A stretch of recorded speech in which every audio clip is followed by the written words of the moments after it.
السلام علیکم ورحمۃ اللہ وبرکاتہ۔ سامعین کرام، ہماری آج کی ویڈیو فضائل شب قدر کے بارے میں ہے۔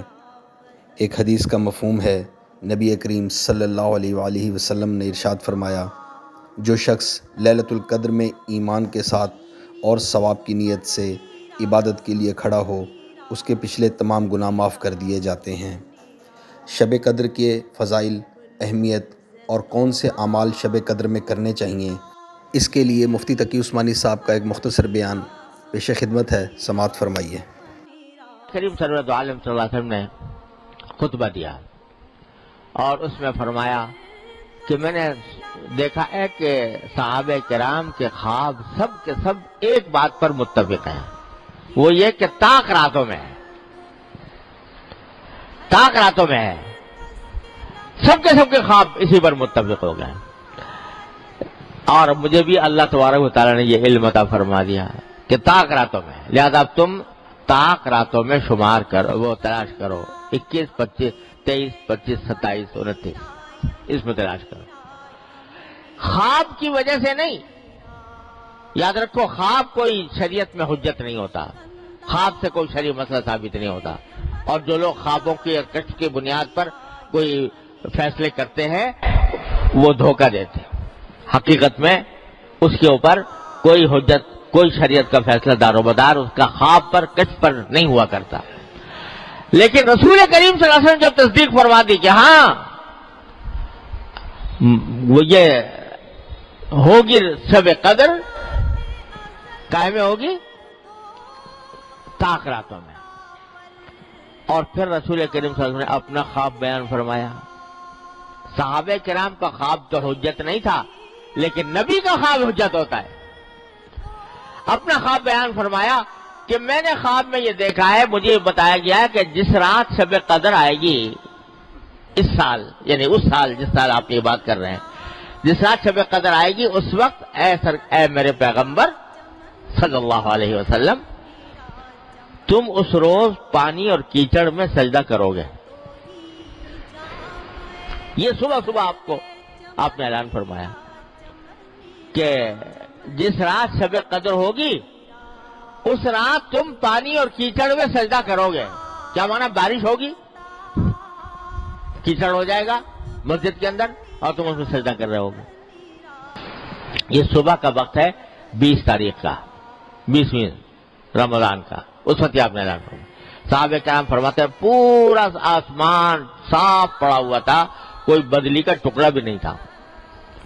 شام کو جب وقت شام کا آتے چاروں طرف سے گھٹائیں امڑی، بارش برسی، یہاں تک کہ مسجد نبوی کا فرش جو ہے وہ اس میں گیلا ہو گیا۔ نبی کریم صلی اللہ علیہ وسلم نے جب نماز پڑھائی، آپ نے پیشانی مبارک زمین پر رکھی تو پیشانی مبارک پر پانی اور کیچڑ کے آثار نظر آ رہے تھے، اور یہ جو فرمایا گیا تھا کہ تم پانی اور کیچڑ میں سجدہ کرو گے، وہ رات میں یہ منظر نظر آ گیا۔ پتہ چل گیا کہ یہی رات شب قدر تھی، وہ تھی 21ویں شب، 21ویں شب کو یہ واقعہ ہوا۔ پھر اس کے بعد رسول کریم سرورت عالم صلی اللہ علیہ وسلم نے مختلف راتوں سے مختلف احادیث مروی ہیں، لیکن ساری روایات کو مد نظر رکھ کر بزرگوں نے جس بات کو صحیح قرار دیا ہے، راجح قرار دیا ہے، وہ یہی ہے کہ کسی ایک رات میں متعین نہیں ہے، کبھی 21 میں ہوگی، کبھی 23 میں ہوگی، کبھی 25 میں ہوگی، کبھی 27 میں ہوگی، کبھی 29 میں ہوگی، کسی سال کسی رات میں، کسی سال کسی رات۔ تو بھائی یہ اللہ تعالیٰ کی نعمت آنے والی ہے، اس کو فضول ضائع کرنے سے بچانے کی ضرورت ہے۔ کیا کریں اس میں؟ رات کے وقت میں جاگنا جتنا ہو سکے، اس جاگ کر اس کو میلے ٹھیلوں کی نظر نہ کرو خدا کے لیے، کہ چراغاں ہو رہا ہے اور جلسے ہو رہے ہیں اور تقریریں ہو رہی ہیں اور تقریب ہو رہی ہے اور دعوتیں ہو رہی ہیں اور دیگیں چڑھ رہی ہیں اور برتن کھنکھنا رہے ہیں اور اس کا انتظام ہو رہا ہے، ساری رات ضائع ہو گئی اسی میں۔ ارے بھائی، یہ اللہ تعالیٰ کی نعمت ہے، یہ ایسی رات ہے کہ اس میں بندہ ہو، اس کا اللہ ہو، بس کوئی تیسرا حائل نہ ہو بیچ میں، بندہ اور اس کا اللہ، بس آپس میں براہ راست رابطہ قائم کرو. کس طرح کرو کہ نفلیں پڑھو, سجدے لمبے لمبے کرو, قیام لمبا کرے, جتنی اگر لمبی صورتیں یاد ہیں لمبی صورتوں والی نماز پڑھو, اور لمبے قیام, لمبے رکوع, لمبے سجدے. اور اس سجدے میں جو نفلوں کے سجدے ہوتے ہیں اس میں جتنی چاہو دعائیں کرو, عربی والی دعائیں جو قرآن کی دعائیں ہیں یا نبی کریم صلی اللہ علیہ وسلم کی جو دعائیں مناجات مقبول وغیرہ میں لکھی ہوئی ہیں وہ جتنی یاد ہو وہ پڑھو, اور کچھ نہیں, جتنی بھی یاد ہو, جو بھی یاد ہو, جو دعا یاد ہو. سجدے کی حالت میں, نفلوں کے سجدے کی حالت میں جو دعا کی جاتی ہے بڑی اللہ کے ہاں سیدھی پہنچتی ہے, کیونکہ سجدے سے بہتر کوئی وقت نہیں ہے جس میں بندہ اپنے اللہ تک کا قرب حاصل کر رہا ہو. سب سے زیادہ قرب بندے کو سجدے کی حالت میں ہوتا ہے. تو اس وقت میں جو مانگو گے قریب ہو کے وہ انشاءاللہ اللہ تعالیٰ کے ہاں پڑھے.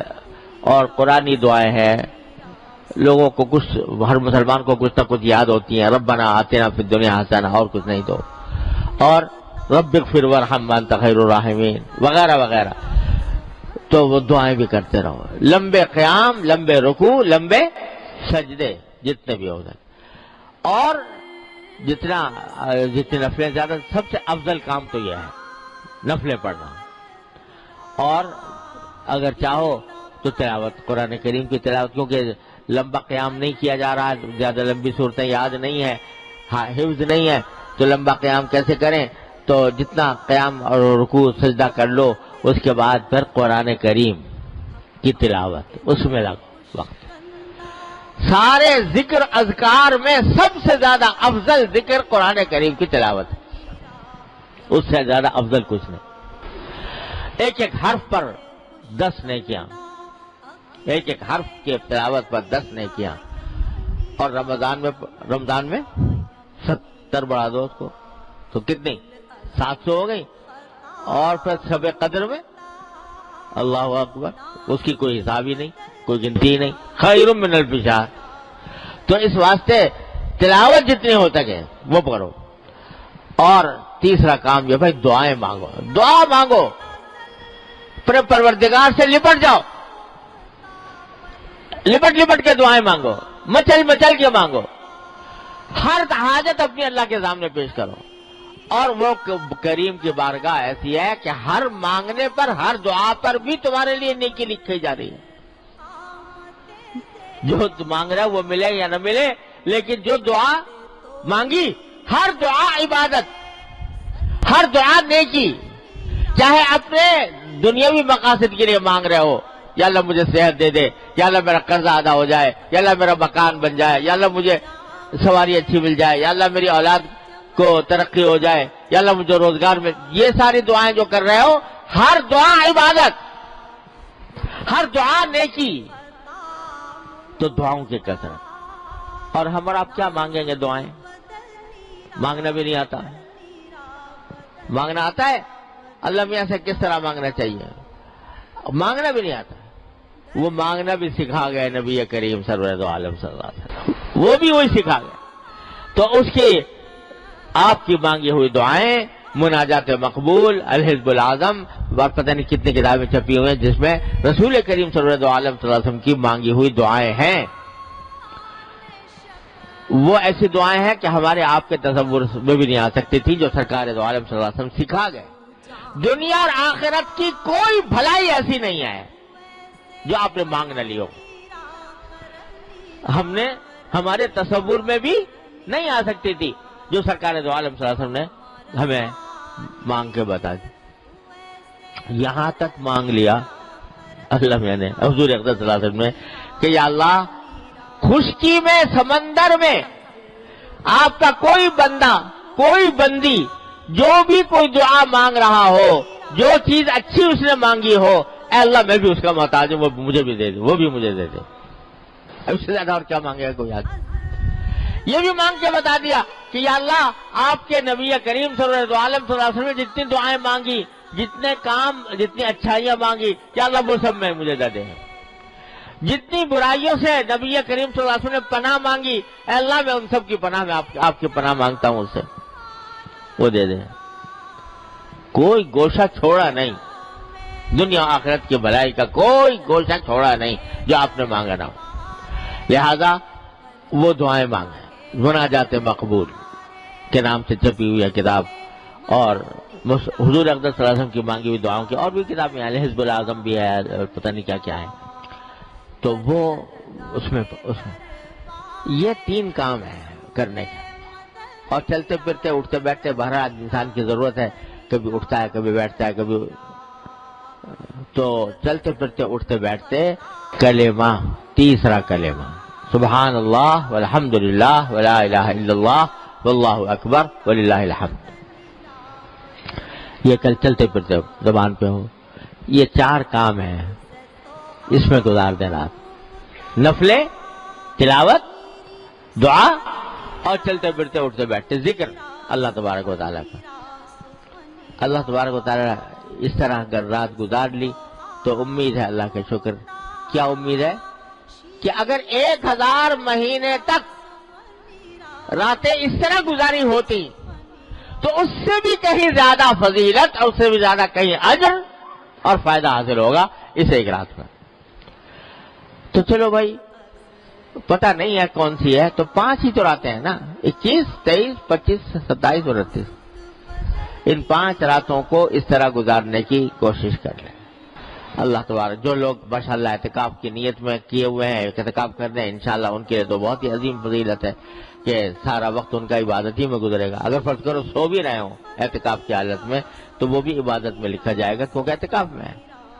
اس واسطے ان کو تو ہے ہی، اور اگر نہیں اعتکاف تب بھی ان 5 راتوں کے اندر ان کاموں کا اہتمام کر لے. اللہ تبارک و تعالیٰ اپنے فضل و کرم سے مجھے آپ کو سب کو اس کی توفیق عطا فرمائے اور اس کے انوار و برکات سے ہم سب کو سرفراز فرمائے. وآخر دعوانا الحمدللہ.